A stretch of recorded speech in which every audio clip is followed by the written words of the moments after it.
So I'm going to try to use a bit of a trope, you could say, to illustrate exactly what one could mean by the virtuality of the self. So, see if it works. This is such a false dichotomy. And that's what they're.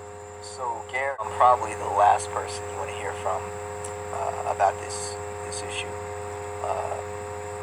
But nonetheless, I think some part of you is really drawn toward the conflict in it all. The frustration that comes along with interacting with others about your own ideas, because you've made almost 900 videos, and you're pretty angry in most of them, but nonetheless you continue to make them. So at some level you depend upon conflict. You're addicted to it, you could say.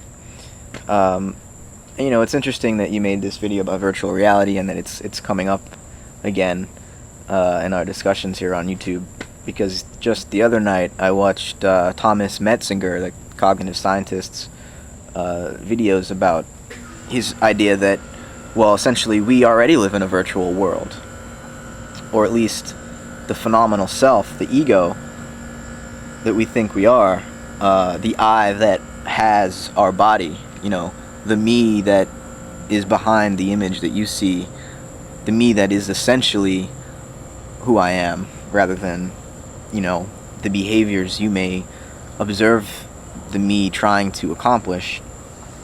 That sense of consciousness, Metzinger says, doesn't exist. And the world that consciousness experiences, the illusory world that it experiences, is virtual. It's a production of the brain and the body. So we already live in a virtual world. And so one of my professors back at UCF, Sean Gallagher, wrote a critique of Metzinger's idea, or his book, really. It's called Being No One, which basically says that, yeah, the phenomenal self, the body image, the I that we talk of as having a body, is in a sense a virtual identity. But then once we've realized this, we have to then accept that our body, our whole body, the physical, process that we are, that natural science looks at and says, ah, yes, that is a phenomenon that must be explained. It's a real entity. That body is real still. So while this particular mode of consciousness called the ego does appear to be a bit of a figment of our imagination, a ghost, our real identity, though, as a consequence of that, is our bodies. And the reason our bodies make us real is because there's a risk involved in being a body. There is a consequence to each one of our actions, and even our thoughts, to the extent that they are actions, to the extent that they influence our brains and therefore our bodies, at least eventually. Everything that we do, whether it's an idea that we think of or a moral action we perform in the world, each of these things calls us to take a risk, to offer our best guess as to what we should do next, never knowing what it will be until it happens. And this seems to be a prerequisite for there to be consciousness at all. The ego can act as though it's somehow not the body, and we talk ourselves into thinking, that somehow that talking self is immortal and lives past this life. But it can't be a reality. Scientifically, when you look at the physical body, there is no such thing as an I.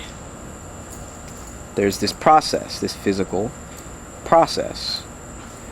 And that process, as I said, is what we are, therefore. If the ego is an illusion, we are the process. And so our being is really a becoming. And as such, to experience anything at all, we must meet resistance. We must not know what's going to happen next. We must not have total free will. We must have some world which we have to encounter. But we also enter that world. We move through it. We act in it. And through this resistance, we come to experience being alive. And now, Gary, to get back to your virtual reality idea, if we remove all conflict, if we give the ego a perfect world where it can have whatever it wants in any moment, with not even the snap of a finger, just thinking of it gives it to you. And presumably you would know what was going to happen in every future moment. And so who or what would you be at this point? What is that experience really like? Have you ever gone through it? Have you ever thought it through? Like, what would you do? Plan it all out. If you could have anything, I don't even think you'd be able to feel anymore after a while. You'd just go numb because you get bored. There's no risk. Nothing you do could possibly surprise you. Nothing you encounter could possibly surprise you. And so life ceases to have a meaning, which is why I think virtual reality of the kind that you're talking of, it basically amounts to suicide. Because it's the same rejection of the possibility of newness, of life, of becoming.